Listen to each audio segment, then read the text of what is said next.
राष्ट्रीय बजरंग दल ने अखंड भारत संकल्प दिवस मनाते हुए केंद्र सरकार को चेतावनी भरे लहजे में रोहिंग्या और बांग्लादेशियों को देश से बाहर निकालने के लिए कहा है। पलवल में हजारों की संख्या में जुटे कार्यकर्ता हुड्डा सेक्टर 2 चौक से लेकर मीनार गेट बाजार जीटी रोड से होकर आगरा चौक पहुंचे।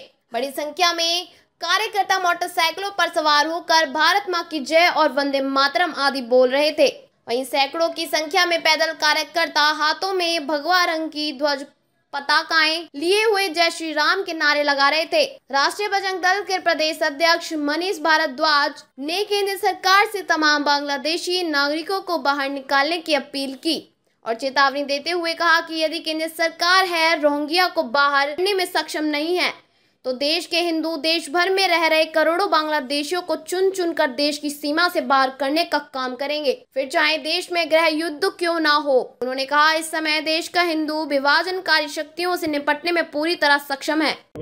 आज अखंड भारत संकल्प दिवस का कार्यक्रम है अंतर्राष्ट्रीय हिंदू परिषद राष्ट्रीय बजरंग दल के द्वारा देश भर में मनाया जा रहा है। हम सब लोग अखंड भारत का कार्यक्रम आज मना रहे हैं, रैली निकाल रहे हैं। आज सारे दुनिया के हिंदू स्वतंत्रता दिवस मना रहा है, भारत की आज़ादी का दिन मना रहा है। लेकिन 15 अगस्त 47 को भारत माता के टुकड़े हो गए। आज हम यह संकल्प भी लेते कि पूरे भारत को एक बार अखंड करेंगे। और जो बांग्लादेश में हो रहा है, आज हमारे हिंदुओं पर अत्याचार हो रहे हैं, राजनीतिक संकट है, राजनीतिक लड़ाई है, लेकिन हमले हिंदुओं पर हो रहे हैं। उनकी धन संपत्ति को आग लगाई जा रही है, उनके व्यापारिक प्रतिष्ठानों को लूटा जा रहा है। तो हम ये भारत की सरकार से भी इस अखंड भारत के इस कार्यक्रम में मांग करते हैं कि भारत के प्रधानमंत्री सख्त रुख अपनाते हुए बांग्लादेश के राजनीतिक नेतृत्व और वहाँ की सेना प्रमुख से बात करके कड़े शब्दों में चेतावनी दे कि हिंदुओं पर हमला रुके। यदि हमला नहीं रुकता है तो भारत की सेना को एक बार 1971 की तरह बांग्लादेश में उतारे और हिंदुओं की सुरक्षा सुनिश्चित करे। आम आदमी से भी आपने अपील की है? हाँ, आज सारे देश के लिए सिरदर्द बने हुए 5 करोड़ घुसपैठिया और हमारे हर शहर के अंदर, हर जिले के अंदर ये घुसपैठिया है। इन घुसपैठियों को या तो प्रशासन बाहर निकाले, वरना हिंदू समाज अपने भविष्य की सुरक्षा देखते हुए भविष्य में कोई संकट पैदा ना हो, इसके लिए उन्हें निकालने के लिए बाध्य होगा। और भारत की सरकार को भी इस विषय पर एनआरसी लानी चाहिए। 5 करोड़ घुसपैठियों को भारत से बाहर निकालना चाहिए। ऐसे में संभावना जताई जा सकती है कि गृह युद्ध हो सकता है। गृह युद्ध अब नहीं होगा तो आगे 20 साल बाद होगा। अगर गृह युद्ध 30 साल बाद होता है तो शायद भारत की सरकार या भारत के किसी भी राजनीतिक दल के बस का संभालना नहीं है। अगर अब गृह युद्ध होता है तो हम हिंदू समाज लड़ने के लिए तैयार है और सक्षम है। लेकिन 30 साल के बाद जो इनकी जनसंख्या बड़ी तेज़ी के साथ बढ़ रही है, 30% से ज़्यादा जनसंख्या इनकी होते ही इस देश के लिए सरदर्द बन जाएगा। और जो ये कांग्रेस, भाजपा, सपा, बसपा जितने भी राजनीतिक दल हैं जो अपनी राजनीतिक रोटियां सेकते हैं, इनको भी बताना चाहता हूँ 30 वर्ष के अंदर ना सपा रहेगी, ना भाजपा रहेगी, ना कांग्रेस रहेगी, ना बसपा रहेगी, मुस्लिम लीग रहेगी, जमायत इस्लामी रहेगी, MIM रहेगी। और ये सब लोग अपनी राजनीतिक दुकान इनकी सबकी बंद हो जाएगी। या तो होश में आ जाएं, समझ जाएं और इस देश पर जो बहुत बड़ा संकट है इसको समझ लें। अखंड भारत दिवस मनाया जा रहा है, क्या है ये कार्यक्रम? अखंड भारत दिवस इसलिए मनाया जा रहा है कि हम सभी जानते हैं कि भारत की पहले जो भूमि का क्षेत्रफल था वो 1 करोड़ वर्ग किलोमीटर से अधिक था, लेकिन आज 32 लाख वर्ग किलोमीटर के करीब रह गया है। इसका मतलब कि हमारे भारत के लगभग जो है ना 15 टुकड़े हो चुके हैं। हम चाहते हैं कि अब अखंड भारत हो, जो टुकड़े हमसे निकले हैं वो टुकड़े मिले, हमारी आने वाली पीढ़ियों को पता चले कि भारत पहले क्या था और हम उस पर चिंतन करें कि दोबारा से वह हमारा भारत अखंड हो। जितने भी बटे हैं उनको धीरे धीरे हम वापस भारत में मिलाएं। भारत की सीमा में पहले कौन कौन से देश थे या जो हम हिंदुस्तान से निकल करके जो अलग से देश बने हैं? देखिए, जो अभी हमारे सामने बहुत ही नज़दीक नहीं है, पाकिस्तान है, बांग्लादेश है, ईरान है, अफगानिस्तान है, नेपाल है, लंका है, ये सभी लगभग 15 देश हैं। ये जो है भारत से ही निकले हुए देश हैं। जैसा मेरे भाई मनीष भारद्वाज ने बताया था, जहाँ जहाँ हिंदू कम हुआ है वहीं पर जो है एक भारत का टुकड़ा हमसे निकलता चला गया है। हम यही चाहते हैं कि आगे से ऐसी स्थिति नहीं आए और जो हमसे भूमि का भाग निकला है वो पुनः हमारे भारत में मिले। जैसे इजराइल एक छोटा सा देश आज अपने अस्तित्व के कारण पूरे विश्व में छाया हुआ है। भारत की जनसंख्या इस समय जो है लगभग 100 करोड़ हिंदू है। ऐसे कितने ही जो है इजराइल बन सकते हैं, लेकिन हमारी भावना इतनी मजबूत होनी चाहिए कि हम पुनः भारत को अखंड बनाएंगे। जय हिंद, जय भारत।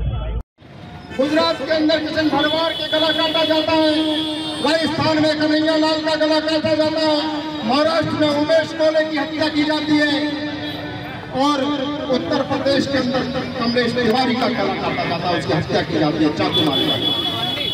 जो देश की राजधानी दिल्ली है, आज उस देश की राजधानी के अंदर अनेकों क्षेत्र ऐसे हैं जहाँ से हिंदू पलायन कर रहा है, जहाँ इन विधर्मियों की मुसलमानों की बस्तियाँ हैं, जहाँ मुसलमानों की संख्या जिस कॉलोनी के अंदर ज्यादा है, वहाँ से हिंदू ने पलायन करना शुरू कर दिया है और अपने घरों को बेचने के साथ घरों के ऊपर लगाया। मैं यह कहना चाहता हूँ मित्रों, आप सब लोग देखते हैं आज बांग्लादेश के अंदर क्या हो रहा है। बांग्लादेश के अंदर हम सब ने देखा हिंदुओं की बहन बेटियों पर अत्याचार हो रहे हैं। अभी कुछ दिन पूर्व शेख हसीना को उनकी सरकार को बर्खास्त करके उनकी गद्दी से हटा दिया गया। पॉलिटिकल लड़ाई थी, राजनीतिक संघर्ष का बात समझ में आती है, लेकिन मैं पूछना चाहता हूं, जब ये पॉलिटिकल लड़ाई थी, प्रधानमंत्री के खिलाफ गुस्सा था, राजनीतिक लड़ाई थी, लेकिन वहां हिंदुओं को निशाना क्यों बनाया गया? हिंदुओं की दुकानों को जलाया गया, उनके मकानों को आग लगाई गई, उनकी धन संपत्ति को आग लगाई गई, उनकी बहन बेटियों के ऊपर अत्याचार किए गए। आज मैं भारत के प्रधानमंत्री से कहना चाहता हूं, अब भी हिंदुओं के ऊपर अत्याचार हो रहा है। वहां के सेना के चीफ को तुरंत कड़े शब्दों में चेतावनी दी जाए, यहाँ तो यह अत्याचार रुके, वरना भारत की सेना को एक बार बांग्लादेश में फिर से उतारे। इंदिरा गांधी ने भारत के बांग्लादेश के टुकड़े किए थे, भारत की सेना को उतारा था। आज वहाँ हिंदू चीख चीख करके एक बार फिर अपने अधिकारों की मांग कर रहा है। आज एक बार फिर से बांग्लादेश और पाकिस्तान के टुकड़े करने की आवश्यकता है और हम हिंदू समाज जिस दिन जागृत हो जाएंगे, मित्रों कहना चाहता हूँ, भारतवर्ष के अंदर ना ही हमारी बहन बेटी का गला कटेगा, ना ही हमारे किसी भाई के टुकड़े होंगे, ना ही हमारे कमलेश तिवारी जैसे योद्धाओं की हत्या होगी। आज बांग्लादेशी घुसपैठिया इस देश के लिए सरदर्द बन गया है। देश के हर क्षेत्र के अंदर बांग्लादेशी घुसपैठिया है, क्राइम करते हैं, बम विस्फोट करते हैं, लूट करते हैं, डकैती करते हैं। मैं भारत की सरकार को भी ये कहना चाहता हूँ, देश के अंदर 5 करोड़ से ज्यादा घुसपैठिया है। आप सीएए का कानून लेकर के आए, बहुत अच्छी बात है, लेकिन जब तक एनआरसी नहीं होगी तब तक यह सीएए का कानून अधूरा है। एनआरसी लागू कीजिए, बांग्लादेशी घुसपैठियों की पहचान कीजिए और इन्हें लात मार करके बांग्लादेश की सीमा में फेंकने का काम। हम सरकार को चेताना चाहते हैं, पलवल के प्रशासन को भी कहना चाहते हैं, पलवल के अंदर भी भारी संख्या में घुसपैठिया है, इन घुसपैठियों की पहचान करके निकाले। हम बताएंगे कहाँ है ये घुसपैठिया, हम सब लोग इसकी पहचान करेंगे और यदि प्रशासन करता है तो ठीक है मेरे मित्रों, वरना यह प्रशासन करे या न करे, इन बांग्लादेशियों के घुसपैठियों से हमें नुकसान होने वाला है, हमारी धन संपत्ति को भविष्य में नुकसान होने वाला है, हमारे जनसाधारण को नुकसान होने वाला है। हमारा दायित्व बनता है कि हम अगर प्रशासन करे या न करे, हमें अपने लात मार करके इन्हें पकड़ से। आज अखंड भारत दिवस हम लोग मना रहे हैं, जहाँ जहाँ भी हिंदू देश से बटा, पिछले 1000 वर्षों के अंदर वहीं वही हिस्सा देश से कटता चला गया। ईरान हिंदुओं का था, ईरान कट गया, अफगानिस्तान हिंदुओं का था, अफगानिस्तान कट गया, बांग्लादेश पाकिस्तान हिंदुओं के हमारे देश से कट गए। और जिस दिन हम सब लोग संगठित होकर के एक बार हुंकार भरेंगे, जिस प्रकार इजराइल एक छोटा सा देश, 1 करोड़ की आबादी, मुसलमानों के 56 देशों की नाक में दम करके रखता है, यहाँ तो 100 इजराइल है, 100 इजराइल की ताकत हमारे अंदर है, हम 100 करोड़ है और हम 100 इजराइल बना करके एक व्यक्ति इजराइल की तरह योद्धा बन करके काम करेगा तो पाकिस्तान, बांग्लादेश तो क्या अरबिस्तान तक भारत का झंडा लहराएगा।